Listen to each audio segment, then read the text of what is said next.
जय जगन्नाथ बंधुगण।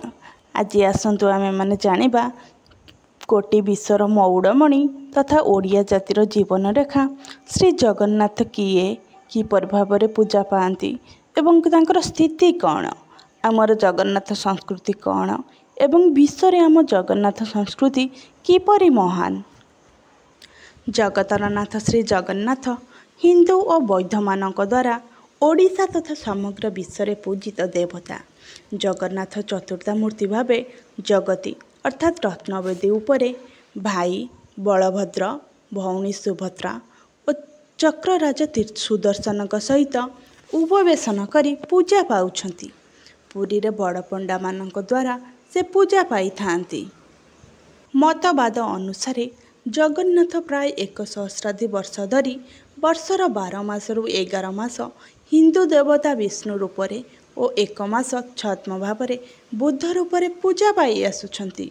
द्वादश शताब्दी जगन्नाथ बुद्धଙ୍କ अवतार रूपरे पूजा पाउथिले। जगन्नाथ को जाति धर्म वर्ण निर्विशेष समस्ते पूजा करिबा देखा जाए। हिंदू माने जगन्नाथ धाम को एक पवित्र तीर्थक्षेत्र भावे मणि थांती। यह हिंदू धर्मर सबुठारु बड़ पवित्र तीर्थक्षेत्र।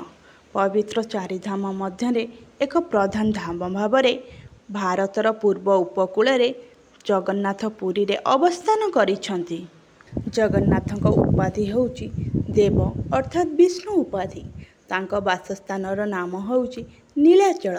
एही नीलाचलर अन्य नाम गुड़िक होउची श्रीक्षेत्र, पुरी इत्यादि। शरधाबाली एहीपरि आहुरी अनेक नाम रही। जनस्मृति अनुसार जना जाए जे जगन्नाथ जेबे प्रथमे आविर्भाव होइथिले से शबर विश्वावसु हाथ में नीलकंदर नीलमाधव भाव पूजा पाउथिले। सेठारु तांकु राजा इंद्रद्युम्न आनी पुरी रे एक मंदिर तोलाई सेठारे पूजा करिथिले। सेही समय ठारू वर्तमान पर्यंत मध्य जगन्नाथ श्रीक्षेत्र रे श्रीमंदिर पूजा पाई आसुछंती। जगन्नाथ मंत्र हेउची जय जगन्नाथ स्वामी नयन पथगामी भव तुमे। जगन्नाथंकर अस्त्र हेउची शंख चक्र गदा एवं पद्म। जगन्नाथंक साथी हेउचंती लक्ष्मी और वसुधा। तांको मध्य अन्य नाम श्रीदेवी और भूदेवी रूपरे पूजा करा जाए। जगन्नाथंक वाहन हेउची गरुड़। जगन्नाथंक नामकरण को नहीं मध्य विभिन्न स्थान रे विभिन्न मतभेद देखा जाए।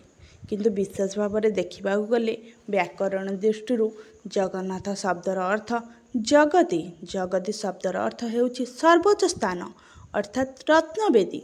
जगन्नाथ रत्नवेदी उपरे उपवेशन करिथिबारु तांकु जगतर नाथ बोली बा स्वामी बा मालिक भाव में पूजा करा जाए। मात्र विशेष स्थल विशेष रे किछि पंडित माने जगन्नाथଙ୍କ नाम को जगतयुक्त नाथ अर्थात जगतर नाथ बोली कही थांती। जगन्नाथ ओडिशा रे नाना नाम रे जनाशुना यथा जगा जगबंधु अर्थात जगतर बंधु। कालिया सात कला वर्णर से ठाकुर होइथिबारु तांको कालिया सात बोली कहा जाए। दारु ब्रह्म बा दारु देवता से दारु काठरे तैयारी मूर्ति सेथिपाई तांको दारु देवता भाव अभिहित करा जाए। चका आखि चका नयन अर्थात गोल आखि थिबा देवता। चका डोला गोल आखि थिबा डोला थिबा देवता हेतु तांको चका डोले बोली मध्य कहा जाए। आहुरी मध्य तांको भक्त माने भावरे भावग्राही दीनबंधु दुखीर बंधु कालिया शांत जगतर नाथ बोली कही थांती। जगन्नाथ एमिति एक देवता ताकू भावरे डाकी देले से निकट को आसी जाए। किंतु जगन्नाथଙ୍କ पाखरे कौनसी गर्व अहंकार केर कौनसी मध्य स्थान नहीं। जगन्नाथ को जी भावरे डाकिछि निज मनरु आत्मारु डाकिछि से तार समस्त कथा शुणिचंती समस्त दुख दूर करिछंती। से टिके कपटिया सत किंतु समस्तंकर भाव बुझी समस्तंक अभाव दूर करे। ताकू डाकी देले मन मध्यरु आखि छल छल हेई गले से भी तुम पाखकु चली आसे। एइटा होउची भक्त मानकर निजस्व अनुभूति। दुनिया रे कौनसी मनीष नहीं जी कि केबे कहि परिबनी जगन्नाथ को भावरे डाकी थिबो एवं से शुणी नथिबे। जगन्नाथ होउचंती भाव को निकट एवं अभाव को दूर। ସେଇ ହେଉଛନ୍ତି ଜଗନ୍ନାଥ ଜଗତର ନାଥ ଦୀନ ଦୁଃଖୀଙ୍କର ବନ୍ଧୁ। ଜଗନ୍ନାଥ ବୁଦ୍ଧଙ୍କୁ ବୁଝାଉଥିବା ଏକ ତିବ୍ବତୀୟ ଶବ୍ଦ। କେତେକ ଗବେଷକଙ୍କ ମତରେ ଜଗନ୍ନାଥ ଶବ୍ଦ ଆଦିବାସୀ ଶବ୍ଦ ଜଗନ୍ନେଲୋ ଅର୍ଥାତ୍ କାଠରେ ତିଆରି ଦେବତା ଶବ୍ଦରୁ ଆସିଛି, ଯାହା ଆଗକାଳରେ ଶବରମାନଙ୍କ ଦ୍ୱାରା ପୂଜା ପାଉଥିବା ଜଗନ୍ନାଥଙ୍କୁ ବୁଝାଇଥାଏ। ଦାରୁବ୍ରହ୍ମ ପୁରୁଷୋତ୍ତମଙ୍କ ଅସଂଖ୍ୟ ନାମ ମଧ୍ୟରୁ ଶ୍ରୀ ଜଗନ୍ନାଥ ନାମଟିର ସ୍ୱାତନ୍ତ୍ର୍ୟ, ବୈଶିଷ୍ଟ୍ୟ, ମୂଲ୍ୟବୋଧ ଓ ମହନୀୟତା ଅବର୍ଣ୍ଣନୀୟ।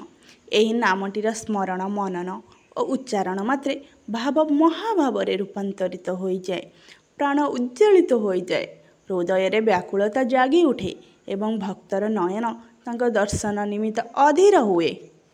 ଏହା ହିଁ ହେଉଛି ଆମ ଜଗତର ନାଥ ଜଗନ୍ନାଥଙ୍କ ବିଶେଷ ମହିମା।